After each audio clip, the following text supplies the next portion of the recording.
और इस समय हम सीधे रुख करेंगे दिल्ली विधानसभा का, जहां पूर्व डिप्टी सीएम मनीष सिसोदिया इस समय सभा को संबोधित कर रहे हैं।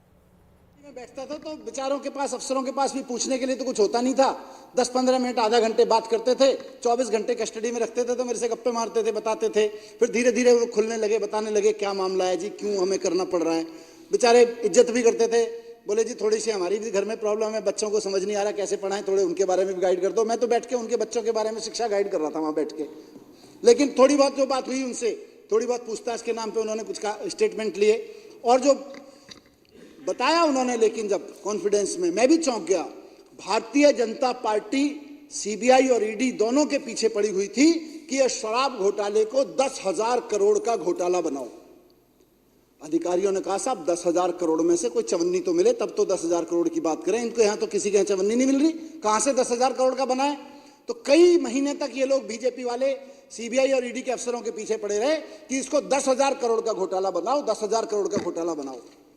सीबीआई और ईडी वालों ने हाथ खड़े कर दिए, साहब नहीं बन पाएगा, अफसरों ने। फिर उन्होंने कहा अच्छा चलो 10,000 करोड़ का नहीं तो 1,000 करोड़ का बना दो।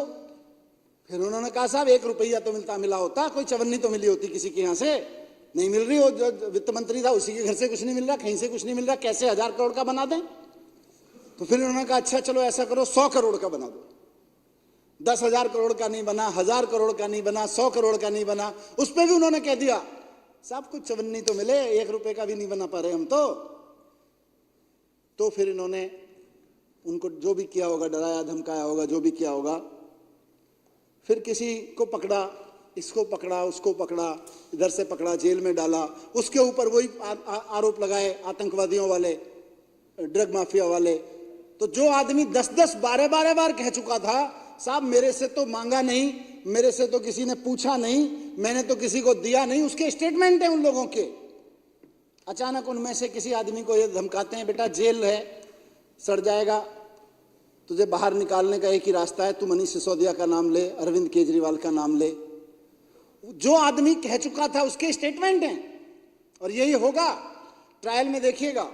जिसके स्टेटमेंट हैं कि साहब मैं तो कभी मनीष जी से कभी कहीं मिला भी तो मेरी तो हिम्मत ही नहीं पड़ती थी उनसे बात करने की। जो आदमी रिटन में स्टेटमेंट दे रहा है इन्वेस्टिगेशन में कि मैं तो कभी मनीष जी से मिलता था, मेरी तो हिम्मत ही नहीं पड़ती थी बात करने की, उसको जेल में डाला। 6 महीने बाद उससे एक स्टेटमेंट लिया मेरे खिलाफ, कुछ उससे बुलवाया, मुझको उठा के अंदर जेल में डाल दिया। जब मेरी बेल का मैटर ऑनरेबल सुप्रीम कोर्ट में पहुंचा, ऑनरेबल सुप्रीम कोर्ट ने ऐसे ही इनकी हरकतों के कारण कहा था कि तुम जो ये कानून के सबूत लेके आए हो, जो सो कॉल्ड तुम्हारे सबूत हैं, 2 क्वेश्चन में फ्लैट हो जाएंगे तुम्हारे सबूत। ये बात सारे अखबारों में फ्रंट पेज पे छपी थी जब मैं जेल में था। 2 क्वेश्चन में फ्लैट हो जाएंगे तुम्हारे सारे सबूत, ये ऑनरेबल सुप्रीम कोर्ट ने कहा है।